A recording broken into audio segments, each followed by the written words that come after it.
Adam, I find a lot of people order octopus when they're out, but they never cook it at home. Yes, it's one of those mystifying ingredients. And, you know, look at this. Mystifying. Mystifying because it's one of those things that people don't get right. I find it a bit intimidating. Yes. And also, you know, maybe they're not the most prettiest of seafoods. Yes. But they're so delicious cooked properly. We're doing a beautiful salad with it today. We're going to do a roasted shallot and chilli dressing with some green papaya. Yes. So it's a bit more of a Thai flavoured salad. So we've got some aromats here. We've got some celery. Put that in there.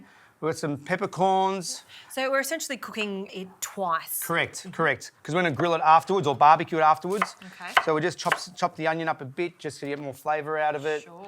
And then we've got a bouquet garni, as you know. So this is a parsley, thyme and bay leaves. Great. And we tie it up there so it's easy to get out. Yep. We'll just throw it in like that. And then we have our beautiful, ugly, delicious, I call it, because they're pretty ugly, but they're bloody delicious, so I just say.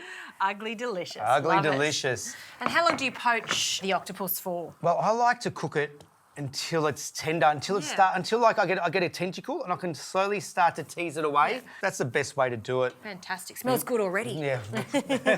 So here we go. We've got these long dried red chillies. And these are just been lightly fried, so they can become nice and crunchy. And Is it just for the texture, or does it release some of their flavour well, too? yeah, so for the texture, it becomes nice and brittle when you go to blend it. See here, like you can see, they're already crunchy. Yes. We've got some normal white sugar here. Okay. The sugar in there like that, and then we'll just give it a little blitz there. So we're almost pretty much creating a chili sugar. So this chili sugar would be beautiful like on watermelon, on pineapple. Great idea.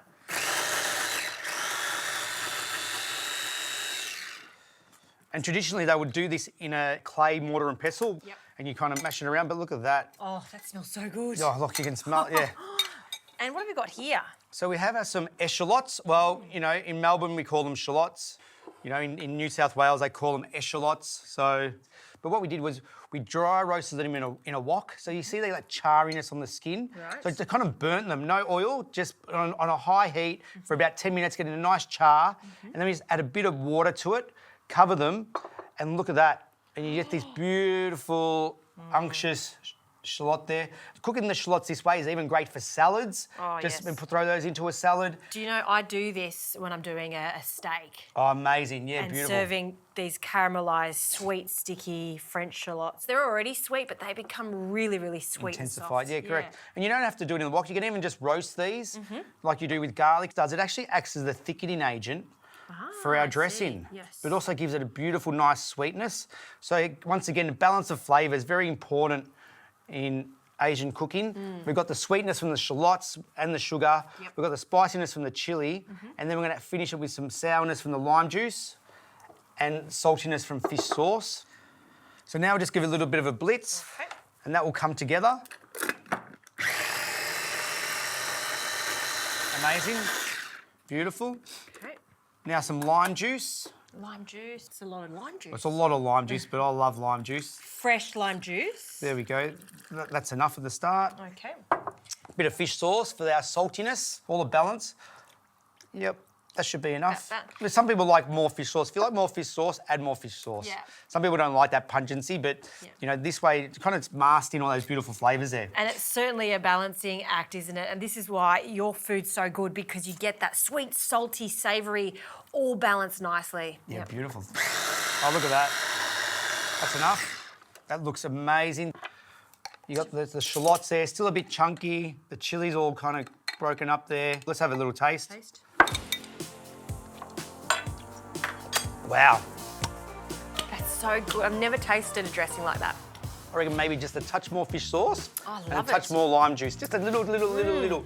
And this is typical in Thai dressing making, a little bit more. Yes, it's all just a taste. You can't really, you know, there's a guide of how much you should put in, but it really comes down to taste. Because sometimes the limes taste differently, the chilies are different, the heat. Giving it a little blitz. Yep. Done. And then we'll just wait for this octopus to cook. Already starting to get a bit tender. Another hour or so, and it'll be delicious. Look at that cooking down nicely. Great.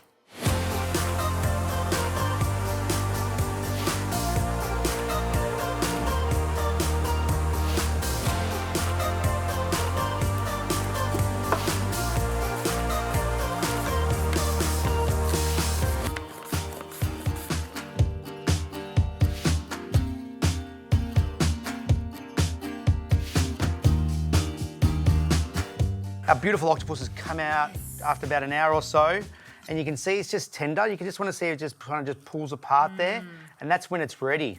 So we're just going to cut it into little legs like this. Yeah. And delicious as is, but wait until it's grilled. Yeah. Even just a bit of olive oil and lemon juice on top of this. Fantastic. So just a little bit of extra virgin olive oil, because I love to always use olive oil when I'm cooking all Asian style food. And we just put it into our little hot grill here. Yep. And that's pretty much just flash frying it. It's already cooked, so we're just trying to get that lovely barbecue smoky flavour, a little crust on it. Correct. So we'll let that sizzle along there like that. Okay. So we're going to got some spring onions. Yes. So we're going to slice on it and some chilli. Yep. The extra fresh chilli. And I love chilli. You never have enough chilli. You do love your chilli. Me, No. not as much as you, No. but I'm slowly getting there. Yeah. I'm getting better. Well, yeah, getting better. So there we go. And we've got some beautiful herbs here. Yes. Some mint and some coriander. Put that in there. Even I like to, when I'm using herbs, just give them a bit of a tear. And that activates them. Yes. So it makes them aromatic. You can even put Vietnamese mint. Some Thai basil will be beautiful in it. So we've got our dressing here. Yep. So give a few tablespoons of that. And what the acid from this dressing will kind of break down the green papaya and make it a bit more tender. So like that, so we've got some in the salad. Yes. And then we'll have some on the plate to make it look a bit nice and fancy. There we go, little scoop there. Give that a toss. Give it a nice toss like that, and even give it a nice dollop of olive oil as well Olive oil. in the salad. You know, fat's flavour. You know, whether it's butter, whether it's olive oil, it just makes it taste longer on the palate. This dressing, if there's one thing you take away here, is that amazing dressing. And make a big batch of it too, Correct. because that'll last and mature in the fridge even more to taste fantastic. delicious. So that's nice there. That looks Good. delicious. Get that out of your way. So our tentacles are nicely grilled, got a bit of flavour in there, got a nice more smokiness flavour there. And why don't we can even make it look like an octopus again. Reform it. Yeah, reform it. There you go. How many legs does an octopus have? 8. Does it? I think so. Hope I'm Octopus? Oh, so do I. So here we go. Look at that. Nice. Here we go. On top. On top. And what we have here, we've got some roasted rice powder, and this is purely just rice that's been roasted at about 150 degrees in the oven. It's like when you blind bake a pie. You just grind it up in a spice grinder, a nice little powdery form there. A lot of Thai dishes have that just to finish the garnish for that texture, that crunchiness. Correct. Looks beautiful too. And that just gives a nice nutty flavour, and also crunch, this fine, a little fine crunch. Some crispy shallots, Over the top. and maybe even just a little drizzle of olive oil. Okay. Love my olive oil. Gorgeous. And then some peanuts for extra crunch again. Okay. So you got all the beautiful, soft, unctuous octopus legs, the crunchiness from the green papaya, the shallots. Stunning. Amazing. Do you know what? It's like it's a deconstructed octopus dish. You've reformed it there. It looks very pretty indeed. And it smells fantastic. Should we have a taste? 100%. We'll cut a bit of the tentacle, Yes. get a bit of the sauce. Oh, it's so And tender. the salad, look at that, just breaks away. Salad.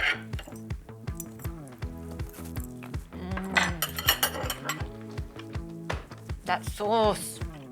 Octopus is one of those things I serve regularly European style, but never in an Asian style. And serving it Thai is just the way to go because it's sort of like a base. It's creamy, it's smooth, and then you got those big flavours of that dressing. And it's good. so simple to do. Just simmer it for about a couple of hours, let it cool down, and whack it on the barbecue or in a grill or in a fry pan. So simple, demystifying the mystical octopus. You know what? I'm just gonna have some more. Oh, me too. It is that good. Cheers.